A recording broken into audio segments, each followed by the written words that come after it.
तर दुसरीकडे आझमींनी औरंगजेबाचं कौतुक करून खरं तर शिवरायांचा अपमान केलाय। महाराष्ट्र पेटवण्याचा हा कट होता का असा संशय खरं तर चित्रा वाघ यांनी व्यक्त केलेला आहे।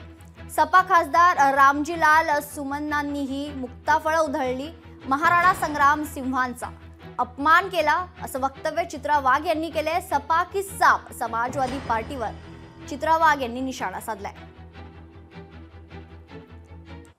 सपा की साप महाराष्ट्रात समाजवादी पार्टीच्या अबू आझमी यांनी औरंगजेबाचं कौतुक करून छत्रपती संभाजी महाराजांचा अपमान केलाय।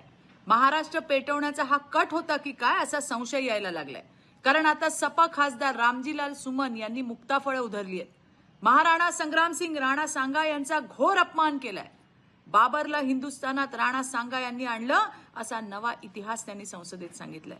या बाबर आणि औरंग्याच्या औलादी आहेत, यांना देश पेटवायचा आहे, विकासाचे मुद्दे यांना नको आहेत। मात्र चुकीचा इतिहास रचून द्वेषाची ठिणगी टाकणाऱ्या या पिलावळीला कायद्यानेच धडा शिकवायला हवा। लोकशाही मराठी ऐका, पहा, जागरूक रहा।